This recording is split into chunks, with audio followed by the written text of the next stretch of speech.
time to go. But this video is very informative, you feel me? Because I probably won't go there ever. So it's like kind of interesting seeing what they think about how they living and stuff. Because that's where, you know, a lot of gangs started, Cali. So what they think about it. Time has come to hit the block with the Crips. What I'm always curious about is how people form brotherhood and belonging and their tribes and community. One of the most notorious groups in America are the gangs. And so we're here to get the first-hand experience of what it's like. We're in South Central LA on the Figgy side. I don't know if I'm saying the lingo correctly. This is something that is unique about LA. Like, you go other places and there's little cliques, but this is still gangland in LA. So we're gonna explore that. All right, folks, I'm here with a special guest. This is Smack the Boss. Okay, he's real connected. Hey, they got my boy Smack out there. That's what's up. Yeah, I fuck with Smack. LA scene. He's a host on No Jumper. Yes, he's sir. in the TDE family. He's been around the world with Schoolboy Just Q and his signed crew. to Big Chief, you know what I mean? Go get your whip from there. Can you tell the viewer what to expect tonight? What are we about to get into? Man, tonight gonna be a crazy night, man. Yeah, we're gonna slide up Figueroa Street, man. Best blade in the world. We're gonna dip down there, and then we come into the ghetto. Right now, we in the trenches. We in my area where I was born and raised. We where Schoolboy Q grew up, I grew up, Traffic. This is where it all started at, right? Yo, who the heck is Traffic? Why you saying names like we know though? I know Schoolboy Q, but you're supposed to say other people. On this block. If you remember, I did that interview with you Yes. at my mom's house. Yeah. We on 51st Street. This is like a legendary street for me. This what made me. Without this block, I don't know where I'd be. The thing that's unique about LA is they still have a lot of the old gang structure. Where right now it's usually like you might go to Milwaukee, there's 5 or 6 guys here, 5 or 6 guys there. Right. But here, everyone's a lot different. Can you tell the people about the politics of the area? We from LA, so like if you involved allegedly in a gang or something like that, in certain places you can't go in LA. Like there's a lot of places I can't go and I won't go, even though I could because I'm a grown man, but you can't. It's different from everywhere else because LA started this shit. This is where it come from. And we all came together with this shit as far as like on family shit. It wasn't all He gotta put them bogeys down, you know what I'm saying? Pick up a spleezo. It's a little spliffy. Them bogeys irritating me. Ugh. about hurting this person or hurting this person. It was about bringing the community together, sticking for each other, making sure, like, prime example, this block right here, ain't nobody touch nobody on this block. Think you gonna come over here bully or do none of that, because at the end of the day, we're family. That's how it is when you grow up in a community word. That's why you gotta be a part of your community. You gotta stick up for your community. You gotta do things in community. You feel me? That's how it is, I guess, everywhere. You feel me? You can't just go to anybody's neighborhood trying to pick on anybody in their neighborhood. You feel me? Let that neighborhood just stay wrong. They not like that or nothing. But everybody's supposed to stick up for each other or at least try. You feel me? Like, gotta make that effort. Effort go a long way. Mama, grannies, everybody, like, grew up right here. It's all a family. Like, people get the wrong conception about gangs and about all this shit. Like, it ain't all negative in it, you feel me? This shit did a lot for me in my life.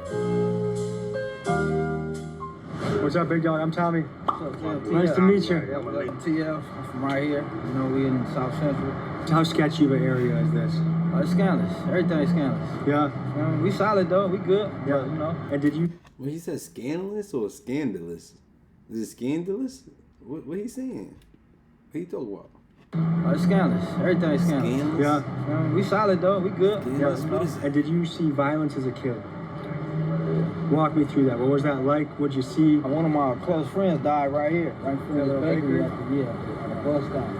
And what was the story there? You know, street shit. TRP the mayhem and all that, you know, but he died at a young age. We was all kids at the time. You know, just growing up in the, you know, in Los Angeles, that's the narrative. But right now, you know, what Smack doing, like he said, got an opportunity to paint a new picture.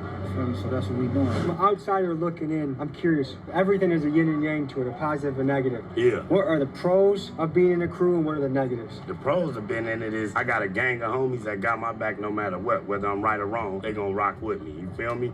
The bad part of it have been in the game is you gotta go through what I went through, being shot up 9 times, 6 times in a coma. That's the bad part of it. That's why I don't push that energy out for nobody to join a gang. Like I said, I come in. Bro, what? You say you got shot, what, 7 to 9 times? What? Been put in a coma? Bro, that ain't the life for nobody. I ain't gonna lie. Like, that ain't worth it. That is not worth it. I'm not gonna lie. Like, you tell people that before they join anything, I guarantee you they gonna second guess it, because that is not how, you know what I'm saying, people wanna live their life. I ain't gonna lie. They don't even want those scenarios in part of their life. I know I do. And on top of that, like, that don't happen with everybody for sure. But the way he make it seem is like everybody over there do. You feel me? So over there, especially, nah, that's not that. That don't sound like the way to go. That shit sound crazy. And I push that, and I've been pushing. I come in peace. The gang, I don't advise nobody to do it, but I already done made my chapter in my book. This is a chapter in my book. So when I leave this earth, all this is just a chapter in all our books. Whatever we went through in life is a chapter in our book. I see you got a sweatshirt that says the trenches. Right. Are we in the trenches right now? Yeah, most definitely. So what's the crew called? What's the crew called? We ETS, everything scandalous, fake side, all that, right, 51st. What does this crew mean to you? It's family, you feel me? Like, we all came together when we had nothing, we didn't know nothing. So we figured it out, and now we going with the plan. How are you wearing red right now? Is that something that's not legit? Because I've always heard if you're part of one squad, you can't wear a certain color. Is that all bullshit, or educate me? I'm a Milwaukee boy.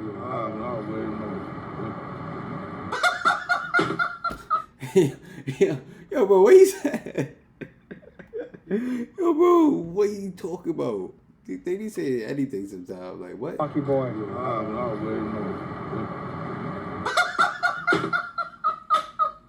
A stereotype that I think I got wrong is that everyone's got to wear the same color. Is that just bullshit you see on That's TV? like 1980s. That's old school. It's 2020. When I saw this guy wearing... Wait, bro, he didn't know the year?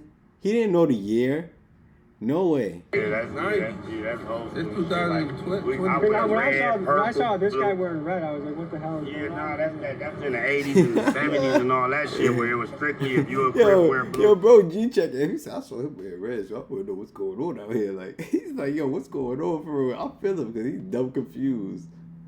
Blood wear this, like, nah, this is a new generation. I wear what I want to wear. What does it take to be part of this crew, and what are kind of the rules that guide the crew? Gotta be a solid individual, man, you know what I'm saying? Shit, this is really like family, like real organic. You gotta be born and raised right here. Peoples know your peoples. We go to each other's houses from like, kids. we just go to everybody else right here, and I could walk in, they mamas and granny, everybody, they love her. It ain't gonna be nothing. Walk right in. Boom. Hey, Kevin, how your mama doing? How your granny doing? With any of them out here right now. And there's more people coming that I'm born and raised with, grew up in that same shit. Does anyone can tell me about more Crip history? How it started, how it spread? Everybody out here, give them some knowledge. What you want to know? How it started? They had the West Side Crips and they had the East Side Crips. East Side Crips was Tookie Williams, you feel me? East Side Crip, what was his name? Who got killed? Raymond Washington, you feel me? That's how it all started, you feel me? And it started off of, this crew that not getting along with this crew, you feel me? So we got to build our family over here. That's how that shit really started. Like I said, I don't promote that shit. We just products of it, man, for real, man. I don't know if I have dance moves that are going to impress anybody, but I hear there's a particular walk in this community. Oh, yeah, we got the stumps, man. We started that stump, man. What is that? Me? That's something that been going on before I was born. Like, at first it just was the 1, 2, and nigga just, now nigga put the skip and did the whole, put that new millennium shit into it, and now we breaking the knees, breaking the legs, 50 wiggle. To the right, to the left, mop it up, clean it up, Hey,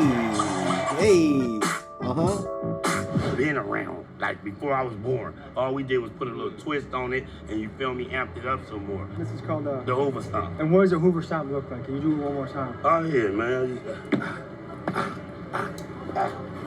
It seems to me, from an outsider looking in, that there are other people in the city that you could be friends with if you simply grew up next to them, but because you grew up in different spots. Nah, it's a gang of people out here we friends with. It's just certain people that don't like us, we don't like them. Is that something that will ever be fixed, or will it always be like fixed, that? but it's gonna be fixed once I'm dead and gone, and my grandkids and their grandkids gonna be here. But eventually, it's gonna change because the game stay the same, but the players in the game change. The game always gonna be the game. So, does anyone ever say, you know what? I think we would be stronger together than apart? Of course, that's why we did the whole they did the peace treaty, and I was around in that era. I remember that shit. Eventually, it's gonna happen again, but I just feel like when it happens, we're not gonna be here to see it, but our great grandkids and grandkids will be here to see it. But right now, in time right now, nah, man, it's too much in shandles. Everybody got their pride. Everybody want to be the big dog. Everybody feel like they ain't gotta listen. So to them, but we ain't gonna see it, but it will be a change though, for sure. Like over the long term, the impact on the community, positive, negative, or a little bit of both. Like where do you see all this going? If one guy gets a guy from another crew, well, then they're gonna get back, and then they're gonna get back, and then it never ends in sight. What do you think about that? Motherfuckers need to get some money and they won't be out here killing. Don't need broke niggas out here killing, man. Get some money, man. You won't even think about that. You gonna want to live life. So basically, that's a fact. When you just broke, that's when I feel like you the maddest probably. You're probably the maddest at the time because you can't really do nothing. You don't got no money to do nothing for yourself. Like you can't take a trip if you want to. Can't provide for yourself. Can't buy food. You can't buy games. You can't buy liquor. You can't buy anything that you need to. Can't pay your rent. Can't pay your light bill. You feel me? You get mad, then you do some outrageous stuff or take the energy out on the wrong person when you just need to focus and get that money. You heard? So I do agree with Smacko on that. If more economic opportunities, people wouldn't even mess around with that stuff. Yeah, like if motherfuckers getting money, ain't nobody thinking about going to go hurt somebody knowing that they got a lot of money out here. They trying to live and blow that money. Yeah. We had to add the lights getting a little dark out here, and also getting dark out here. What does that mean for us here? It's almost time to go because it is dangerous, man. You feel me? Like I said, we in the trenches. We in the gutter. Like it goes down. There's shootings around here. I don't even supposed to be right here. I'm a liability man right here, but it goes down. So I just basically want to get us out of here before anything. Are we worried about other crews? Are you worried about other police? Yes. Not police. Both, yeah. So one thing that's been a big thing that I've been following each neighborhood I go is seeing how young kids are exposed to violence. Tell me about in your own life. How young were you when you saw your first violent encounter? My friend Terry, rest in peace Terry. I was like 13, 12 years old. We went to a party and got into it with another crew and it was ugly and he ran through fire and got shot in the head and died. And he lied and told his mama he was going to the movies with his girl. And the whole time he was coming out to go party with us at a house party. And that was my first time picturing and seeing a real life death as somebody I know that got killed. I can only imagine being this guy's mom, thinking I was watching a movie. We had to go back and tell her mom that night when it happened. We went and told her 30 minutes later at the knock on her door, Terry got shot. She's like, no, he didn't. He at the movies. No, we just was with him. He's over there on this street, over there. Shit hurt me just even thinking about it, knowing how we had to go tell his mom. That sounds like one of the worst conversations you could ever have with somebody. And we 13, we kids. Was there another encounter like that when you were young too? Seeing niggas get killed on Vig, seeing a pimp get his head blew off. And how old were you when you got shot? I was 17 when I got shot 6 times. And you went into a coma, 2 months in a coma. So there's a lot of violence out there, bro. A pimp got his head blown off. What? I don't know. What's they making? Yeah, I've been shot numerous times after that. 9 times altogether. How young were you when you saw your first violent encounter? 8, 7. What? And what did that do to you mentally? Because that seems like it would mess. That would mess me up. If that was me. I mean, I couldn't cry like growing up seeing that. I never cried. How do you think that affected you? Have you ever had a chance to grieve and deal with those emotions, or has it always been buried just to keep on moving? No, because now I actually cry at funerals and shit. And people I care for. And that's healthy. My own pop, my dad, died in front of my eyes when I was 18 years old on the floor of our kitchen. And it took me 6 years to, I was able to cry during that time, but then I didn't really think about it or deal with it for almost 6 years. And then when I finally dealt with it, it hit me like an earthquake. Yeah. And it made, so reality of you can never run away from those things. It's going to hit you one way or another. Yeah, for sure it is. What is the Hoover style? What is It's that? like a traditional dance that the Hoovers do. They dance, they celebration dance, you know what I'm saying? It's a classic, because all my brothers from Hoovers, so I know how to do it regularly. So, feel me? So at heart, I'm a peacemaker. So to me, when I look at the beefing, I'm thinking, chances are, if people actually sat down and had a conversation with each other and realized they're a lot more in common than they are different, there'll be a lot more peace. What do you think about that? Of course, because everybody's entitled to an opinion. If you would sit and talk to somebody, you would see that perspective do change. People do change. And I done been in situations to where me and one of my enemies was cool. What did it take for you guys to become cool? We had similarities in life, like certain common things. We were like, oh, okay. How do you even get close enough to know, like, because I actually went to jail. Yeah. And I did a lot of time in prison. And, yeah. And going back and forth, you meet people, whether you fight them, then become cool with them. So then, when you make peace with somebody, and then you come out, and then the rest of the crews are still at it. Yeah. Is that a hard thing to manage in your head? Yeah, because it's kind of like stupid. You know what I'm saying? I admit it's stupid. You know what I'm saying? But at the same time, that person that you was locked up, that individual, that one person that you was locked up with and made that contact with, when you see him on the streets, is always respect and love. The same thing. Like, oh, bro, I got along with you. I know what's up. It's like a pass. So if you were mayor of Los Angeles, because I feel like Los Angeles in particular has a solidified gang scene, not other towns have it like this. What would you do as the mayor to help people and move the city in the most positive direction? One thing for sure, I would, the homeless part. The homeless part. Yeah, it's out of control in Los Angeles. That's a big deal, for sure. Smack said his idea was that most of this is just from lack of economic opportunity. What do you think about that? Facts. If more people had a lot more money, they would not be doing half the stuff they doing right now. I'm not gonna lie. There'll be plenty, like, for instance, like, there'll be more gyms, like basketball gyms, football fields, baseball fields, soccer fields, and all types of stuff going on where kids and even adults will be able to just have fun, bro. You don't gotta be it don't matter what age you are to have fun or do activities. You feel me? So, word, that's what it really is. People don't have stuff to do. You need to be able to get money and do some activities with your bread, or get bread and save it up.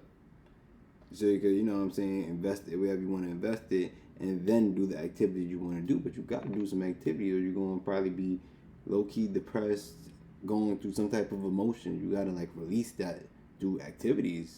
Word. That's my opinion, I think. That could be possible as well too, because I mean, the more opportunities people have, the better they'll do. Yeah. You know what I'm saying? Instead of, like, you know, trying to seclude them or dissect them from a situation where they can't adapt to nothing. But their environment.